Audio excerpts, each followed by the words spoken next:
As all Vikings, I have always wondered which was the best movie weekend in history. Without knowing much about how these magical moving images works, and only doing the bare minimal amount of research, I have the answer. The best movie weekend in history was Halloween in the year 1980. Let me tease it with three of the movies that weekend: Shining, The Empire Strikes Back, and Life of Brian.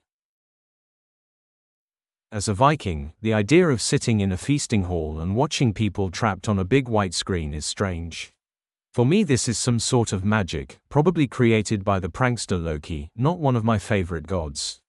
In the more than 130 years since the first saga was made with moving images, there has been tens of thousands of stories made.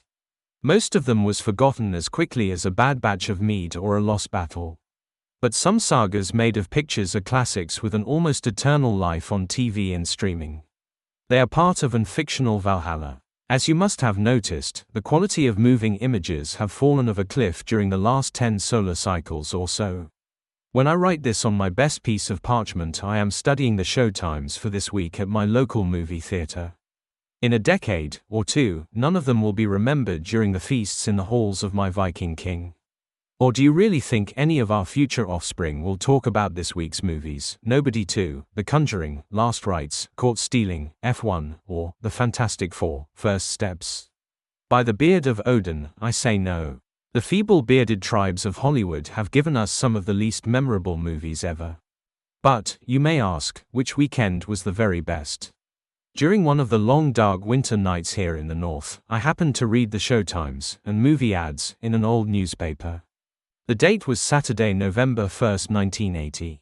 The list of the movies is mind-boggling. Here we go.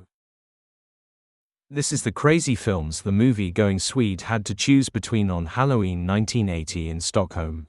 The horror classic, The Shining. Jack Nicholson plays one of the most evil and frightening murderer ever. The best Star Wars movie ever made, Star Wars, Episode 5, The Empire Strikes Back. John Carpenter's non-weathered horror classic, The Fog, with a young and stunning Jamie Lee Curtis. Monty Python's Life of Brian, one of the best comedies of all time.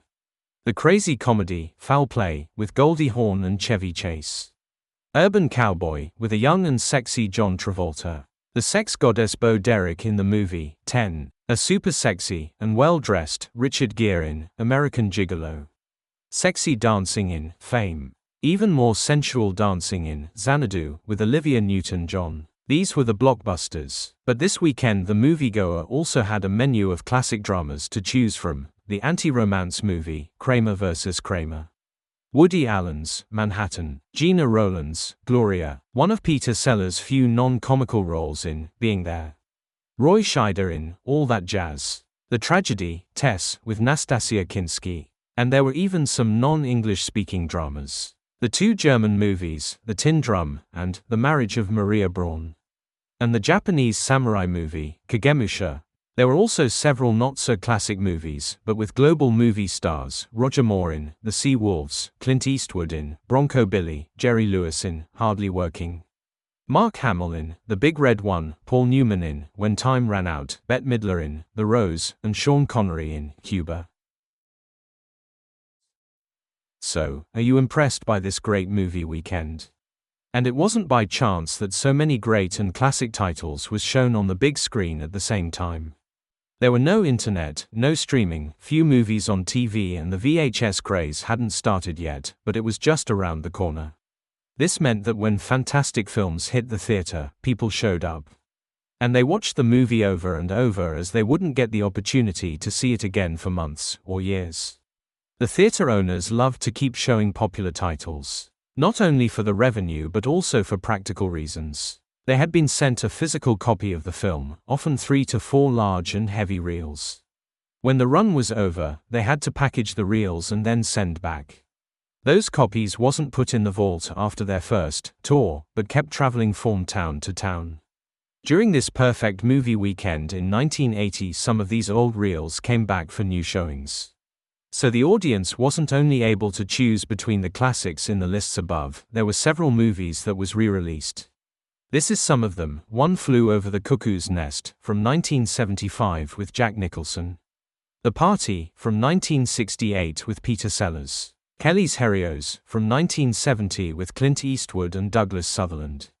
Clint Eastwood again, this time in the 1968 blockbuster, Where Eagles Dare. And the comedy, Monty Python and the Holy Grail, from 1975. Please let me know if you have found a better movie weekend. We are honorable Vikings and will not challenge you to a duel to the death if you don't agree. Well, probably not. In my opinion, most of movies from Hollywood are so bad that they should be catapulted into a black hole. Oddly enough, one of the few flops on the big screens during the best movie weekend in history was the Disney sci-fi movie, The Black Hole. This was so bad that even non-Vikings panned its lack of axes and swords. As there are no worthy movies in my local theater, I have no other choice but start planning my next review raid. Time for talk is over.